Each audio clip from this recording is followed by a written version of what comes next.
Halo Sobat Galeri, kembali lagi pada video Galeri Channel kali ini yang akan membahas tentang cara mencari produk ETF yang tepat. Sebelum berinvestasi ETF, kita coba klasifikasikan ETF yang ada di Bursa Efek Indonesia. Berdasarkan tipe underlying ETF. 1. ETF saham. Sebagaimana reksadana saham, peraturan ETF saham juga mengacu pada POJK terkait reksadana saham dengan komposisi portofolio efek bersifat ekuitas seperti saham paling kurang 80%. Jika dibandingkan dengan reksadana, porsi saham di ETF biasanya jauh lebih besar, mendekati keseluruhan. Karena pada ETF, proses creation dan redemption dilakukan secara in-kind. Artinya, efek underlying ditukar dengan unit penyertaan sehingga manajer investasi tidak perlu menyediakan banyak komponen cash untuk persiapan apabila terjadi redemption. 2. ETF pendapatan tetap. ETF pendapatan tetap juga menyerupai reksadana pendapatan tetap dengan komposisi portofolio efek pendapatan tetap paling kurang 80%. Di Indonesia, tidak banyak ETF pendapatan tetap. Likuiditas obligasi ataupun sukuk tidak setinggi saham, maka tentu tidak mudah bagi dealer partisipan untuk membeli underlying efek sebagaimana yang ditetapkan oleh manajer investasi. Oleh karena itu, obligasi yang dipilih biasanya obligasi negara, instrumen pendapatan tetap yang relatif lebih liquid, termasuk seri benchmark. Berdasarkan cara pengelolaan. 1. ETF pasif. ETF pasif yakni ETF yang mengikuti indeks tertentu. Kalau melihat aturan main di Indonesia, mengikuti reksadana indeks atau pengelolaan pasif. 2. ETF aktif. ETF aktif mengikuti aturan umum pengelolaan reksadana kontrak investasi kolektif. Berikut beberapa pembatasan untuk pengelolaan aktif yang dikecualikan untuk pengelolaan pasif. Poin A. Memiliki efek di bursa efek luar negeri lebih dari 5% dari modal disetor perusahaan dimaksud atau lebih dari 10% dari NAB.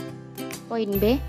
Memiliki efek bersifat ekuitas dan listing di Bursa Efek Indonesia lebih dari 5% dari modal disetor perusahaan dimaksud. Poin C. Memiliki efek yang diterbitkan oleh satu pihak lebih dari 10% dari NAB, namun tidak berlaku bagi 1. Sertifikat Bank Indonesia.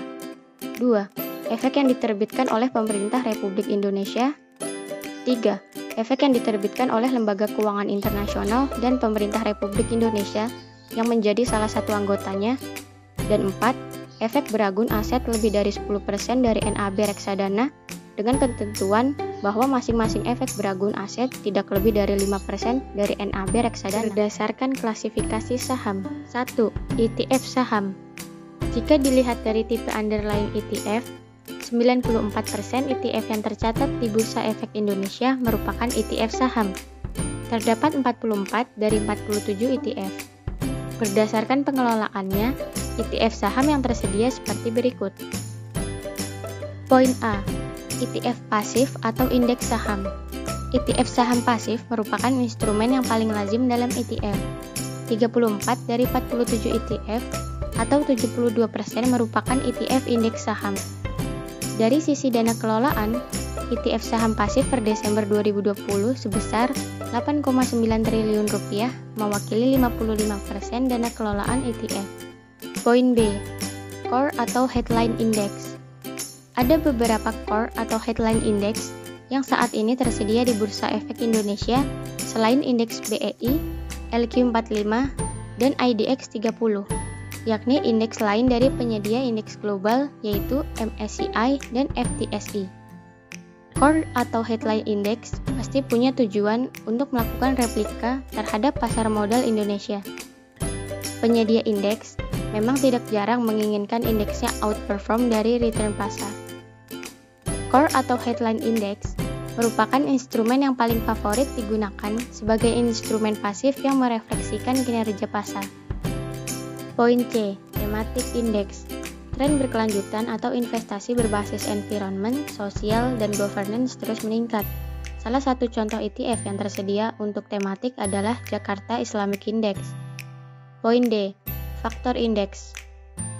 Indeks faktor menggunakan faktor tertentu dengan harapan dapat memberikan return yang melebihi indeks acuan.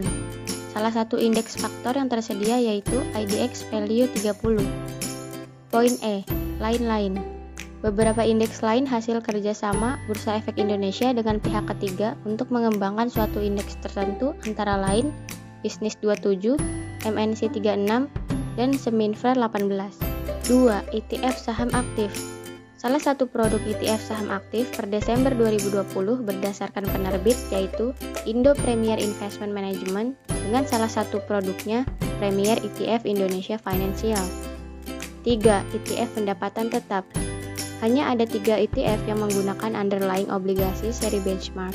Nah, bagaimana? Sudah paham dan terbayang mau berinvestasi produk di ETF? Semoga berhasil ya. Sekian pembahasan video Galeri Channel kali ini. Jangan lupa like, comment, share, dan subscribe YouTube channel Galeri Investasi Universitas Gunadarma. Thank you for watching. Salam investasi.